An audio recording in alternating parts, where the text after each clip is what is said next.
আসসালামু আলাইকুম এসএসসি 2026 এর বন্ধুরা, কি অবস্থা তোমাদের সবার? আশা করি তোমরা সবাই ভালো আছো।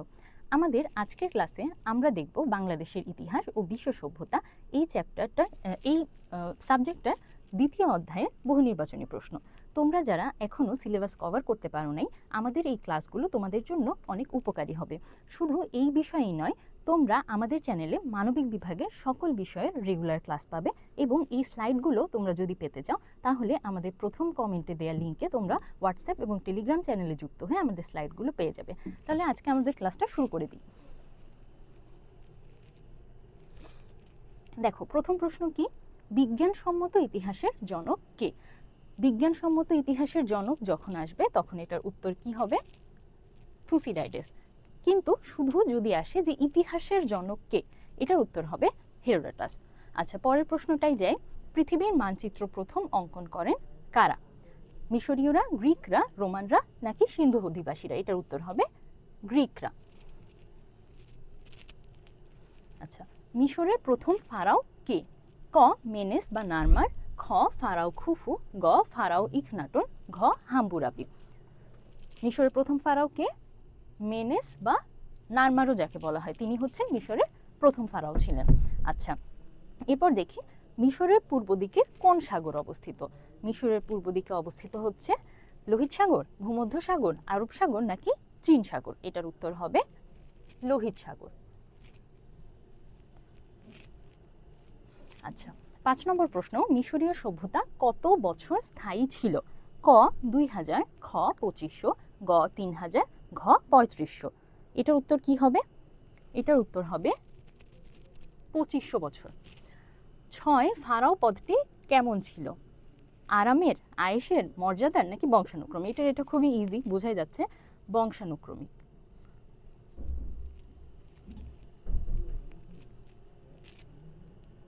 আচ্ছা, 7 নম্বর প্রশ্ন। নীলনদ কোথায় পতিত হয়েছে? আরব সাগরে, খ লোহিত সাগরে, গ ভূমধ্য সাগরে, ঘ আটলান্টিক মহাসাগরে? ভূমধ্য সাগরে। আচ্ছা, 8 মিশরকে নীলনদের দান কে বলেছেন? ক ইখনাটন, খ ফারাও খুফু, গ হেরোডোটাস, ঘ অ্যারিস্টটল। তাহলে মিশরকে নীলনদের দান কে বলেছেন? আমাদের ইতিহাসের জনক হিসেবে যিনি পরিচিত হেরোডোটাস, তিনি মিশরকে নীলনদের দান বলেছেন। নীলনদের দান কেন বলেছেন? কারণ নীলনদ যদি না থাকতো তাহলে মিশরে কখনোই সভ্যতা প্রতিষ্ঠিত হতে পারতো না।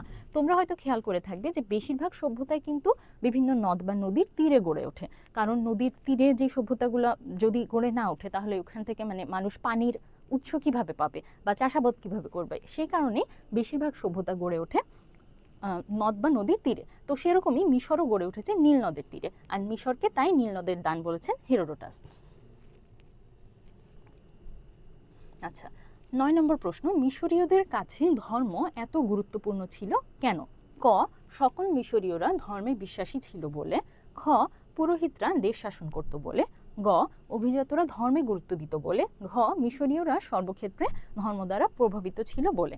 তাহলে এটার উত্তর হবে ঘ ঘ মিশরীয়রা সর্বক্ষেত্রে ধর্ম দ্বারা প্রভাবিত ছিল বলে। আচ্ছা, তাহলে মিশরীয়রা সর্বক্ষেত্রে ধর্ম দ্বারা প্রভাবিত ছিল, এটা দ্বারা কি বোঝানো হচ্ছে? যে তাদের সমাজ ব্যবস্থায় বা তাদের রাজনৈতিক ব্যবস্থায় প্রত্যেকটা ক্ষেত্রে তারা কিন্তু ধর্ম দ্বারা প্রভাবিত ছিল।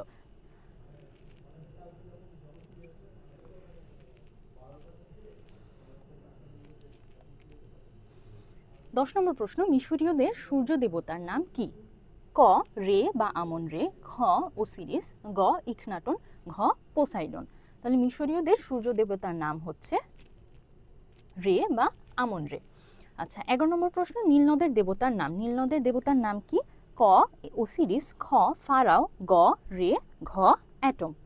এটা হবে ওসিরিস। তাহলে দেখো, নামগুলো কিন্তু তোমাদের গুলিয়ে যেতে পারে, এখানে তোমাদেরকে একটু সতর্ক থাকতে হবে যে সূর্য দেবতার নাম হচ্ছে রে বা আমন রে, নীলনদের দেবতার নাম হচ্ছে ওসিরিস।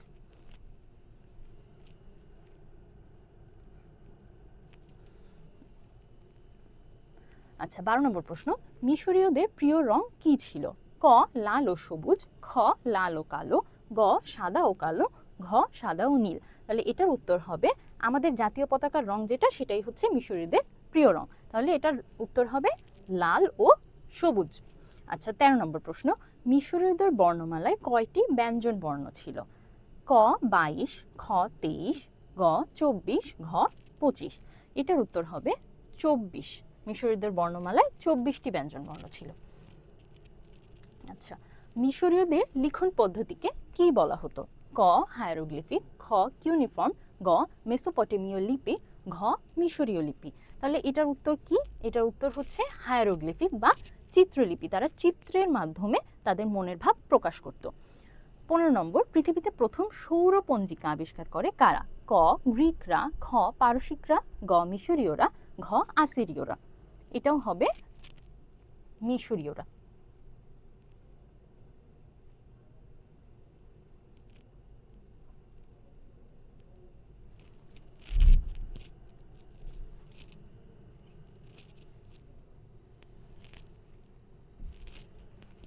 আচ্ছা 16 নম্বর প্রশ্ন, সিন্ধু সভ্যতা কোন অববাহিকায় গড়ে উঠেছিল? ক নীল নদের, খ সিন্ধু নদের, গ যমুনার, ঘ ব্রহ্মপুত্র নদের। উত্তর অবশ্যই সিন্ধু নদের। সিন্ধু সভ্যতা সিন্ধু নদের তীরে গড়ে উঠেছিল। আচ্ছা 17 নম্বর প্রশ্ন, কত খ্রিস্টাব্দে হরপ্পায় প্রাচীন সভ্যতার নিদর্শন আবিষ্কৃত হয়? হরপ্পা হচ্ছে সিন্ধু সভ্যতার অন্তর্গত। তাহলে হরপ্পায় কখন প্রাচীন সভ্যতার নিদর্শন আবিষ্কৃত হয়? ক 1919 সাল, 1919 থেকে 1920, খ 1921 থেকে 1922, গ 1922 থেকে 1923, ঘ 1923 থেকে 1924। তাহলে এটার উত্তর হবে 1922 থেকে 1923। আচ্ছা পরের স্লাইডে যাই। 18, উপমহাদেশের প্রাচীন সভ্যতা কোনটি? উপমহাদেশের, তাহলে আমাদের উপমহাদেশের মানে ভারতীয় উপমহাদেশের প্রাচীন সভ্যতা কোনটি? ক সিন্ধু সভ্যতা, খ বৌদ্ধ সভ্যতা, গ চৈনিক সভ্যতা, ঘ ইনকা সভ্যতা। তাহলে চৈনিক সভ্যতা তো হবেই না, ইনকা সভ্যতা হচ্ছে আমেরিকান একটা সভ্যতা, বৌদ্ধ সভ্যতাও হবে না, কি হবে? সিন্ধু সভ্যতা। আচ্ছা, সিন্ধু উপত্যকার নগরগুলো কেমন ছিল? ক রাজতান্ত্রিক, খ প্রজাতান্ত্রিক, গ একনায়কতান্ত্রিক, ঘ আমলাতান্ত্রিক। সিন্ধু উপত্যকার নগরগুলো কেমন ছিল? প্রজাতান্ত্রিক ছিল।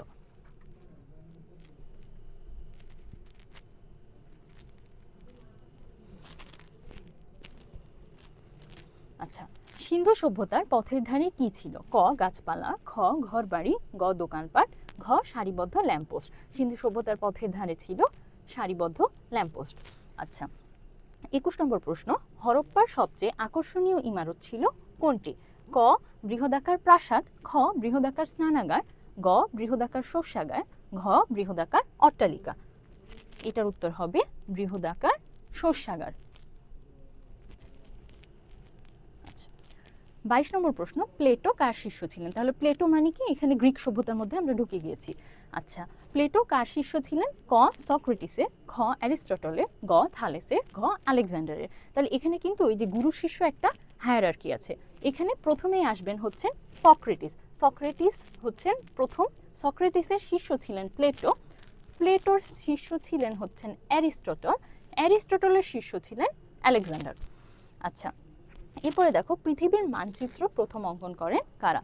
গ্রিক বিজ্ঞানীরা, মিশরীয় বিজ্ঞানীরা, মেসোপটেমীয় বিজ্ঞানীরা, চৈনিক বিজ্ঞানীরা। গ্রিক বিজ্ঞানীরা। অলিম্পিক খেলার সূচনা হয় কোথায়? ক রোমে, খ গ্রিসে, গ মিশরে, ঘ তুরস্কে। খেলাধুলার কথা যখন আসবে তখন এটা অবশ্যই হবে গ্রিসে।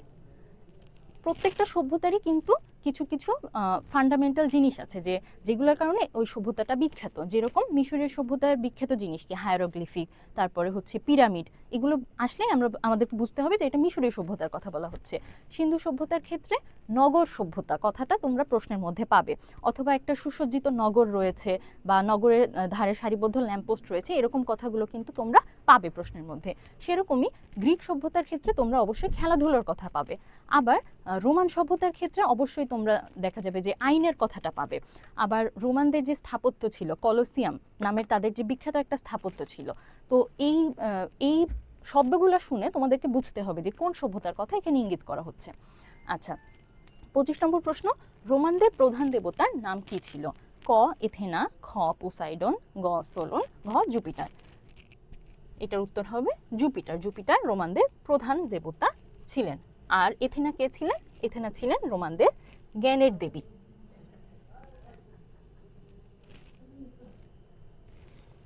আচ্ছা,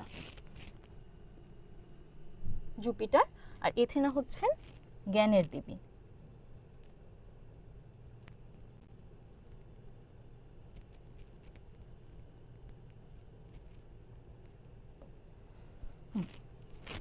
পরের স্লাইডে চলে যাই। পেরিক্লিস যে বিভাগে নাগরিকদের অবাধ অংশগ্রহণের অধিকার প্রতিষ্ঠা করেন? পেরিক্লিস যেই বিভাগে নাগরিকদের অবাধ অংশগ্রহণের অধিকার প্রতিষ্ঠা করেন? ক, 1 প্রশাসন, 2 আইন, 3 বিচার। তাহলে এটা হচ্ছে বহুপদী উত্তর বা বহুপদী প্রশ্ন। আচ্ছা, নিচের কোনটা সঠিক? ক 1 ও 2, খ 2 ও 3, গ 1 ও 3, ঘ 1 2 ও 3। এটার উত্তর হবে 1 2 ও 3। আচ্ছা, 27-এ আবারও মিশরীয় সভ্যতার দিকে চলে গেছি আমরা। পিরামিড একটি 1 স্থাপত্য শিল্প, 2 ভাস্কর্য শিল্প, 3 কারুশিল্প। তাহলে এখানে কিন্তু কারুশিল্পটা হবে না, কারুশিল্পটা হবে না, এটা হবে স্থাপত্য শিল্প এবং ভাস্কর্য শিল্প।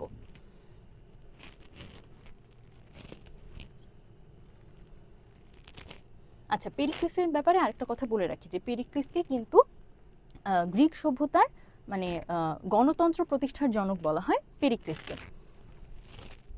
আর এখানে আমরা যেটা বলছিলাম পিরামিড, পিরামিড হচ্ছে স্থাপত্য শিল্প আর ভাস্কর্য শিল্প। আচ্ছা, নিচের অনুচ্ছেদটি পড়ে 28 ও 29 নম্বর প্রশ্নের উত্তর দাও। শরীফ স্যার গণিতের ক্লাসে ত্রিভুজের বিভিন্ন প্রকারভেদ নিয়ে আলোচনা করছিলেন। দশম শ্রেণীর সিয়ামের মনে পড়ে যায় এক বিশেষ সভ্যতার কথা, যাদের তৈরিকৃত এক স্থাপত্য শিল্পের আকৃতিও ত্রিভুজের মতো। তাহলে ত্রিভুজের মতো মানে কি? এখানে কোন জিনিসটাকে ইঙ্গিত করা হচ্ছে? পিরামিডকে। তাহলে পিরামিড কাদের তৈরি? মিশরীয়দের তৈরি। আচ্ছা, উক্ত সভ্যতার মানে মিশরীয় সভ্যতার লোকেরা ছিল 1 ধর্ম দ্বারা প্রভাবিত, 2 একেশ্বরবাদের ধারক, 3 প্রথম পঞ্জিকার আবিষ্কারক। পঞ্জিকা বা পত্রিকার আবিষ্কারকারক। আচ্ছা, তাহলে এটার উত্তর কি হবে? ধর্ম দ্বারা প্রভাবিত। হ্যাঁ, অবশ্যই তারা ধর্ম দ্বারা প্রভাবিত ছিল, তাদের সব কাজই ধর্ম দ্বারা প্রভাবিত ছিল, আমরা তো আগেও দেখেছি। আর হচ্ছে প্রথম পঞ্জিকার আবিষ্কারক। 1 ও 3 একেশ্বরবাদে বিশ্বাসী, এটা হবে না, বা একেশ্বরবাদের ধারক, এটা হবে না।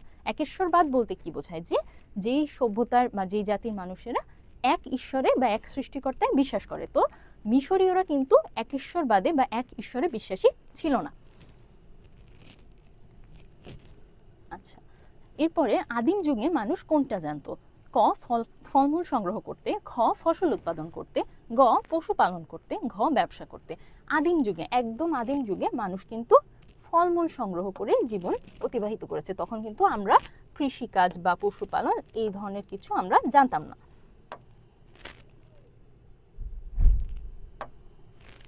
আচ্ছা, আদিম মানুষেরা অস্ত্র তৈরি করতে কি ব্যবহার করত?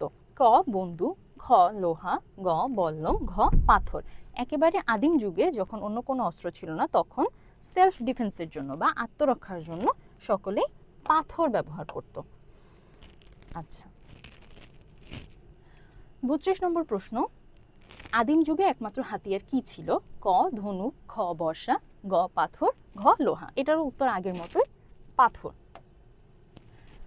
পাথরের যুগের প্রথম পর্যায়কে কি বলা হতো? 33 নম্বর প্রশ্ন, ক নতুন পাথরের যুগ, খ পুরোপলীয় যুগ, গ মধ্যযুগ, ঘ নবপলীয় যুগ। তাহলে পাথরের যুগের প্রথম পর্যায় হচ্ছে পুরোপলীয় যুগ। এভাবে মনে রাখবে যে যেটা পুরনো, যেটা প্রাচীন, যেটা প্রথম, সেটা হচ্ছে পুরোপলীয় যুগ, যেটা নতুন সেটা হবে নবপলীয় যুগ। আচ্ছা, 35 নম্বর প্রশ্ন, কোন অস্ত্র দিয়ে প্রাচীন মানুষ পশু শিকার করত? লোহার অস্ত্র, পাথরের অস্ত্র, তলোয়ার, কাঠের অস্ত্র। এটাও পাথরের অস্ত্র। আচ্ছা, পুরানো পাথরের যুগ শেষ হলে, আচ্ছা পুরনো পাথরের যুগ মানে কি? যে আমরা আগে যেটাকে দেখলাম পুরোপলীয় যুগ, পুরোপলীয় যুগটা হচ্ছে পুরনো পাথরের যুগ। পুরনো পাথরের যুগ শেষ হলে মানুষ কোনটা শেখে? ক পশুপালন, খ কৃষিকাজ, গ ব্যবসায়, ঘ পশু শিকার। আচ্ছা, পুরনো পাথরের যুগ শেষ হলে মানুষ শেখে কৃষিকাজ। কোন যুগের শেষে প্রাচীন মানুষের যাযাবর জীবনযাপন শেষ হয়? নতুন পাথরের যুগ, পুরনো পাথরের যুগ, মধ্যযুগ, ব্রোঞ্জ যুগ। তাহলে কোন যুগের শেষে প্রাচীন মানুষের যাযাবর জীবনযাপন শেষ হয়। যাযাবর জীবনযাপন মানে তো বুঝেছো যে যখন মানুষের কোনো স্পেসিফিক ঘর বাড়ি ছিল না, এক গাছ থেকে আরেক গাছে, এক জায়গা থেকে আরেক জায়গায় মানুষ যখন যেত, জীবনযাপন করতো, সেটাকে বলা হচ্ছে যাযাবর জীবনযাপন। এখনও কিন্তু অনেক সম্প্রদায় আছে যারা যাযাবর জীবনযাপন করে, যেরকম যারা বেদে আছে তারা কিন্তু যাযাবর জীবনযাপন করে, তারা একই জায়গায় বেশি দিন থাকে না। তাহলে কোন যুগের শেষে প্রাচীন মানুষের যাযাবর জীবনের শেষ হয়? এটা হবে পুরনো পাথরের যুগ বা পুরোপলীয় যুগ। এখানে বারবার এই পাথরের যুগ বা পুরনো পাথর এই কথাগুলো কেন আসছে? কারণ আমরা আগে দেখেছি যে মানুষ আগে আত্মরক্ষার জন্য কিন্তু পাথরের ওপর বা পাথরের তৈরি অস্ত্রের উপরে নির্ভর করত। যখন তারা এই পাথরের অস্ত্রের বাইরে যে আত্মরক্ষা করার অন্যান্য যেই ধাতব উপাদানগুলো আছে সেগুলো সম্পর্কে যখন জানলো বা সেগুলো যখন আবিষ্কার করতে পারলো, তখন কিন্তু পুরনো পাথরের যুগটা শেষ হয় এবং এর পরের যুগটাকে আমরা বলছি নবপলীয় যুগ বা নতুন পাথরের যুগ। আচ্ছা, 38 নম্বর প্রশ্ন, সিন্ধু সভ্যতায় সমাজ ব্যবস্থা কী রূপ ছিল? ক সমাজতান্ত্রিক, খ পিতৃতান্ত্রিক, গ মাতৃতান্ত্রিক, ঘ গণতান্ত্রিক। তাহলে এটার উত্তর কি হবে? মাতৃতান্ত্রিক। সিন্ধু সভ্যতা মাতৃতান্ত্রিক ছিল, মানে মেয়েরা সেই সমাজের প্রধান ছিল। আচ্ছা, 39 নম্বর প্রশ্ন, বেশিরভাগ সভ্যতাই নদীর তীরে গড়ে ওঠার কারণ কি? এটা নিয়ে আমরা আগেও আলোচনা করেছি যে কেন নদী বা পানি আমাদের বেঁচে থাকার জন্য প্রয়োজন। তাহলে এখানে কি বলছে? যে 1 নম্বরে বলছে প্রয়োজনীয় পানির চাহিদা মেটাতে, 2 কৃষিকাজের সুবিধার জন্য, 3 নদীর তীরে আর্দ্রতার জন্য। নিচের কোনটা সঠিক? এখানে প্রত্যেকটাই সঠিক। যখন আমরা নদীর তীরে বসতি স্থাপন করি, কেন বসতি স্থাপন করি? কারণ নদী আমাদের প্রয়োজনীয় পানির চাহিদাটা মেটায়, কৃষিকাজে সুবিধা হয় নদীর কারণে, এবং নদীর তীরের যে অঞ্চলগুলো থাকে সেই অঞ্চলগুলোর আবহাওয়াটা তুলনামূলক ভালো হয়। এই কারণে মানুষ কিন্তু নদীর তীরে সভ্যতাগুলো গড়ে উঠেছে। আচ্ছা, উদ্দীপকটি পড়ো এবং 40 ও 41 নম্বর প্রশ্নের উত্তর দাও। বাড়িতে খোলা জায়গা, কূপ ও স্নানাগার, পানি নিষ্কাশনের জন্য ছোট নর্দমা সাথে সংযুক্ত করা, পথের ধারে সারিবদ্ধ ল্যাম্পপোস্ট। তাহলে দেখো এখানে কিন্তু তোমাদের একটা কথা কমন পড়ে গেছে যে সারিবদ্ধ ল্যাম্পপোস্ট। তাহলে এটা কি হবে?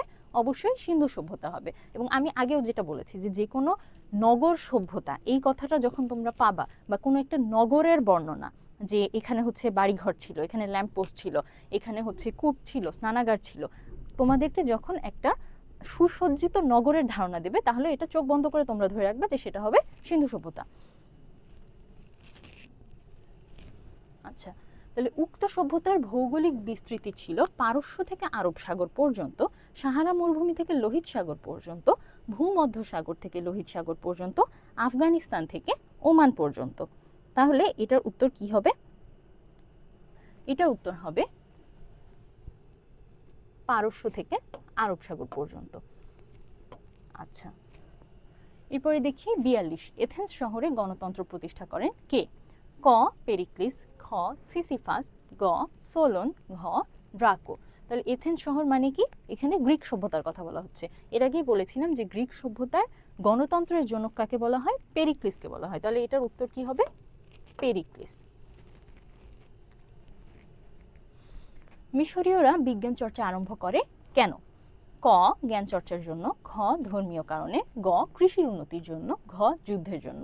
তাহলে মিশরীয়রা বিজ্ঞান চর্চা কেন করে? ধর্মীয় কারণে।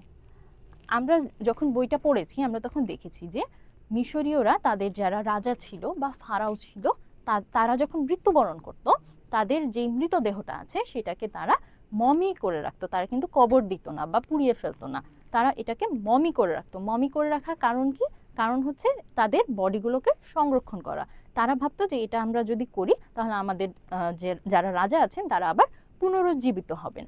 সুতরাং এই মমি করার যে প্রসেসটা, এটা তো একদিনে আসে নাই বা এমনি এমনি আসে নাই। এই মমি করার প্রসেসের জন্য তাদেরকে কিন্তু অনেক পড়াশোনা করতে হয়েছে, এবং এই পড়াশোনাটা বা এই বিজ্ঞানের মাধ্যমে কিন্তু তারা হচ্ছে মানে তাদের ধর্মীয় যে বিশ্বাসটা আছে সেটাকে টিকিয়ে রাখতে পেরেছিল।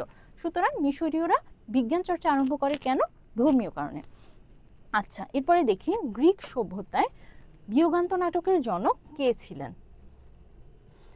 ক এসকাইলাস, খ সফোক্লিস, গ ইউরিপিডিস, ঘ অ্যারিস্টোফেনিস। তাহলে এখানে বিয়োগান্ত নাটকের জনক, বিয়োগান্ত নাটক বলতে কি? ট্র্যাজেডি নাটক, ধরো যেই নাটকের শেষে নায়ক নায়িকার মিলন হয় না সেটা হচ্ছে ট্র্যাজেডি নাটক। তাহলে গ্রিক সভ্যতার মানুষজন ট্র্যাজেডি নাটক রচনায় অনেক এক্সপার্ট ছিল, আর এই ধরনের নাটকের জনক বলা হয় এসকাইলাসকে। কিন্তু তোমাদের প্রশ্ন যদি এরকম আসে যে গ্রিক সভ্যতার শ্রেষ্ঠ নাট্যকার কে ছিলেন, তখন কিন্তু উত্তর এসকাইলাস হবে না, শ্রেষ্ঠ নাট্যকার ছিলেন সফোক্লিস।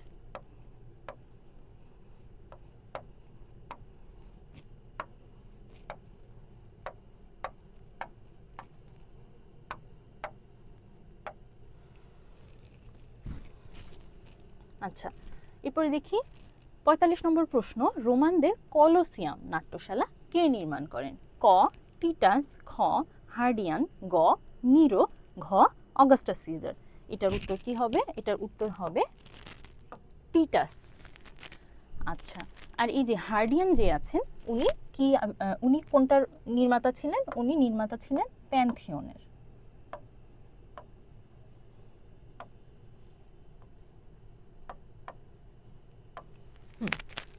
আচ্ছা, ৪৬ নম্বর প্রশ্ন, আমেরিকার সভ্যতা কোনটি?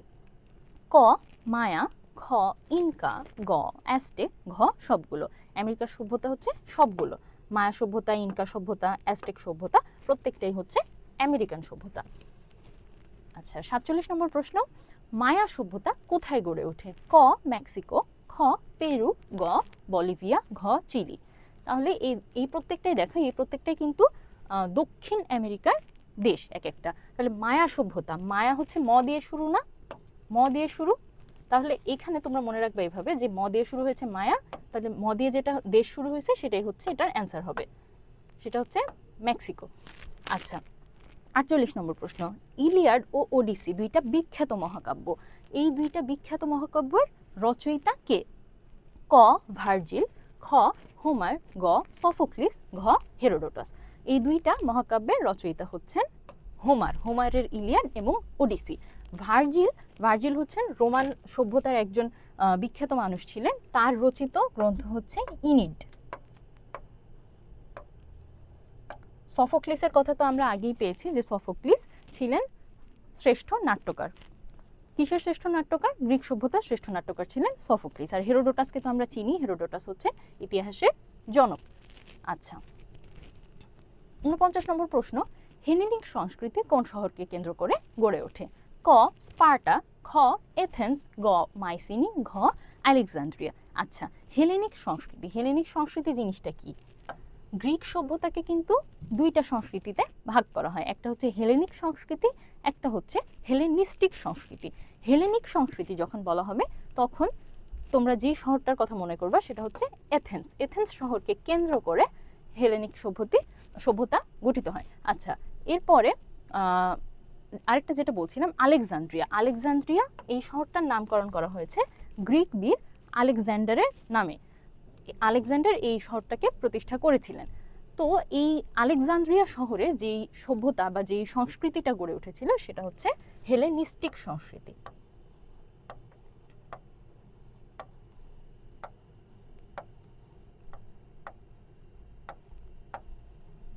হেলেনিস্টিক সংস্কৃতি।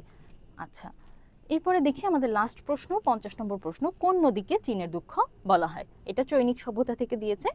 কোন নদীকে চীনের দুঃখ বলা হয়? এটা তোমরা সাধারণ জ্ঞানে অনেকবার পড়েছো আমি শিওর। এটার উত্তর হবে হোয়াংহো নদী। হোয়াংহো নদীকে বলা হয় চীনের দুঃখ। তাহলে আমাদের ক্লাস আজকে এখানেই শেষ। তোমরা এরকম অন্যান্য অধ্যায়েরও এমসিকিউগুলো পাবে, সেটার জন্য তোমরা রেগুলারলি আমাদের চ্যানেল ফলো করবে। দেখা হবে অন্য কোনো ভিডিওতে, ততক্ষণ পর্যন্ত আল্লাহ হাফেজ।